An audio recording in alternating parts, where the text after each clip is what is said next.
It's pretty crazy how influence works and how we can be influenced by certain things that we don't even realize we're being influenced by.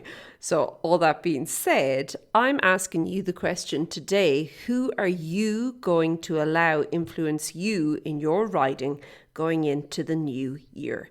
Who are you going to follow in 2024? Okay, let's chat about it.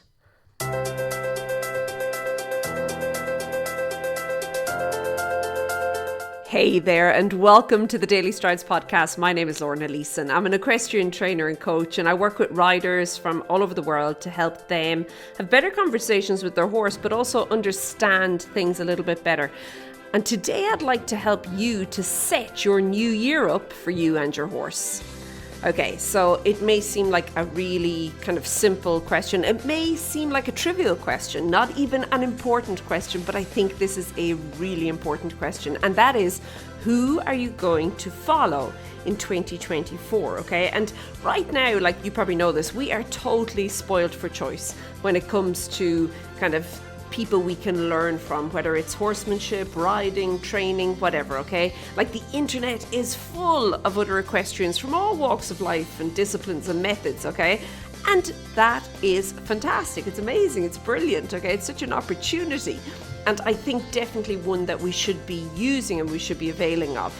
However, okay, the internet also has a certain rhythm to how it works. And what's important to understand is that it's very possible that the people that you're seeing, and I'm using the word seeing, okay, so maybe on your social media feeds, things like that, on a daily basis, they may not be the best fit for you in your current situation.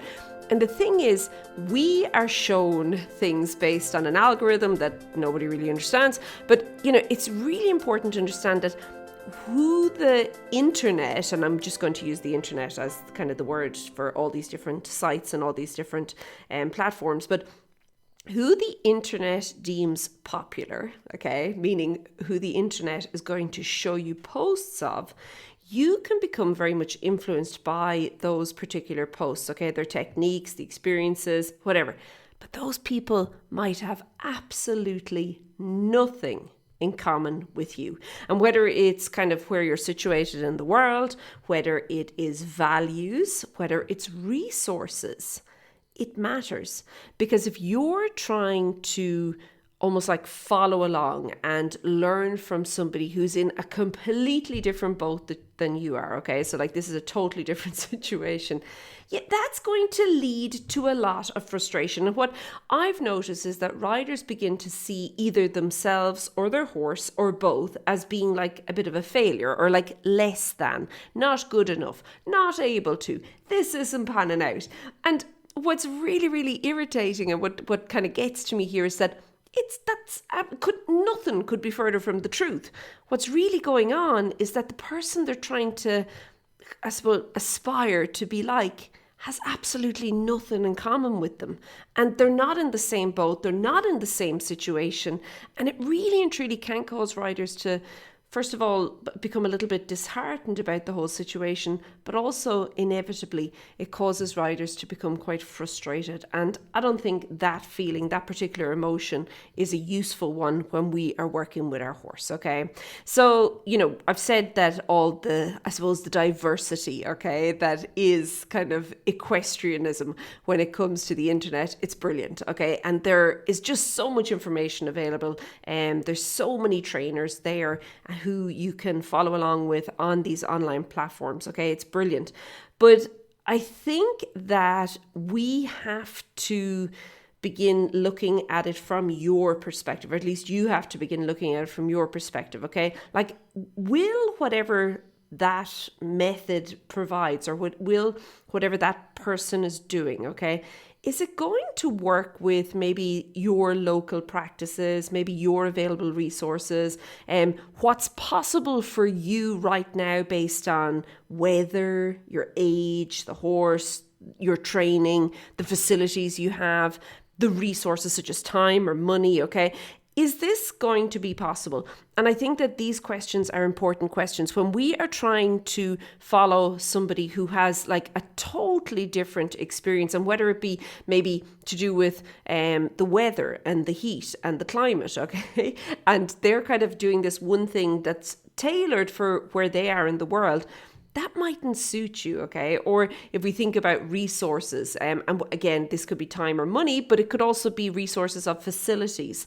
If you're trying to follow somebody who kind of, I suppose, needs or depends on specific resources in order to really get their method to work, and you don't have those resources, or you don't have them as freely available as the person you're trying to follow, there's going to be a rub there. So I think it's really, really important to understand that you want to look for people who, I suppose, you can begin working towards, and you can begin working towards kind of aspiring to be like them, to really learn from them in a way that it's going to support you and your horse. I think that's important. Now, we've mentioned all kind of the bricks and mortar, okay? So like all the, like, what have you got and how much of it have you got, okay?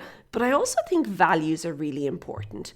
And I think that when we, again, think about the horsey world and the horsey universe, there are lots of different things that are held in high esteem, okay? And different people will have different ideas about what is perceived valuable, okay, and what is not, okay? So, for example, you may be the sort of person who, at the end of the day, if you and your horse have this strong partnership, you're building trust, you're kind of really and truly coming together with your relationship, you're strengthening your relationship, you may not be very much aligned to, let's say, a trainer, an equestrian, a coach who is very competitive, very driven, like, you know, we need to win. Okay, stuff the rest of it. We have to win. That is the most important thing. That is the value they hold highest. Okay. Yeah, that's not going to gel. And similarly, maybe it's the other way around. Maybe you are very competitive. Maybe you're the person who wants to kind of have this success in competition or whatever, and you're actually following somebody who's more into, like, you know, just be with your horse, be one with the horse. You and your horse, like, have this conversation together and it'll all be good. And they're definitely not pushing on time, and they definitely are not pushing on hard, fast goals at hard, fast dates, okay? You're going to become frustrated. So you want to make sure that the values that you have, and, you know, sometimes this can be a matter of, I often like to look at what I don't like. Okay, so, you know, we can all talk about what we do like, but sometimes if you're like, I don't know, what do I like? Like, what is important? Well, start with what you don't like and what you do not want your relationship with your horse to be, what you do not want your training to be. And then from there, let that lead you, basically the contrast of it, to actually figuring out what is truly important for you in your riding. Like, I personally hold the value of correct training. I think that's really important. And if I'm working with somebody who wants quick results and they're willing to take shortcuts, I don't really enjoy that, because I know long term it doesn't help anybody, least of all the horse. But it really and truly does not help anybody. I don't enjoy that way of working and training, but some people do, okay? And hey, that's their what they value. They want a quick win, they want a quick result. They don't really care about the long term. They just want to make it work today. And it must work today, and that's it. Yeah, we wouldn't be very aligned, okay? So that wouldn't be the person that I'd reach out to work with, okay? So I think that it is important to understand that your values. Now, I also think, and, you know, this could be maybe a little bit of an iffy kind of thing to get into, but I think it's important. We need to understand that, you know, horse riding is definitely for everybody, okay? And regardless of age or physical abilities, I think that's what's so lovely about the kind of horses as a whole, is that there are so many different ways that we can work with the horses, we can interact with them, and we can really and truly, like, build and strengthen and I suppose create ways to become better at whatever it is with regards to horses we want to do, okay? And whether that's riding, could be driving, could be just groundwork, whatever, okay? There's lots of different ways we can do that. But I do think that we also have to be aware that there are age-related risks, okay? And they can show up in lots of different ways when you're working with horses, okay? I think age really and truly can impact both the mental and the physical aspects of riding. We often think about it as just being a physical thing. No.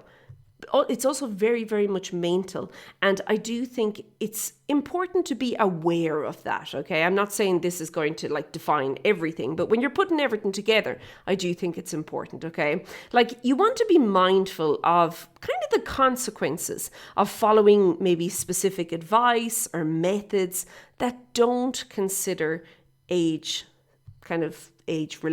challenges, okay? I think that's important. Now, for younger riders, where I often see this show up, is that they really and truly want the quick win. They want to push the boundary. They want to get there, okay? And what can often happen is, firstly, we end up in the situation I just said, where there's like huge gaps in either the rider's training or the horse's training, okay? So they got the result, but they maybe didn't get it by building a strong foundation, okay? Now, the other thing that can happen there is it's kind of overtraining. It can lead to injuries. It can even lead to burnout. Like the horse just gets sour, it's fed up, or the rider becomes really sour, okay? But I do find that, and of course this is not, I'm not painting everyone with the one brush, obviously, but usually with younger riders, this can be the challenge, okay? Or a challenge that is age related. Now, obviously, if we go very young, we're talking about coordination issues. There's lots of things going on there as well.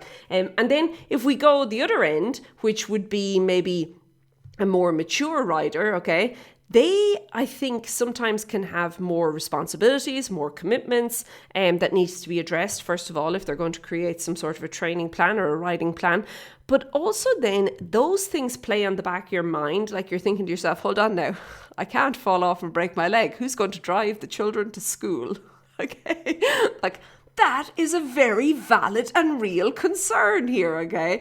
And then if we go further, it could be, hold on now, if I do fall off and break something, how long is it going to take to heal, okay? So, obviously different ages have different challenges, but I think that when you're following somebody online, it is important to make sure that the person you're following is considering that when they're giving you different ideas and methods and kind of different, things that you can try with your horse, okay? I do think that that's really, really, really important as well.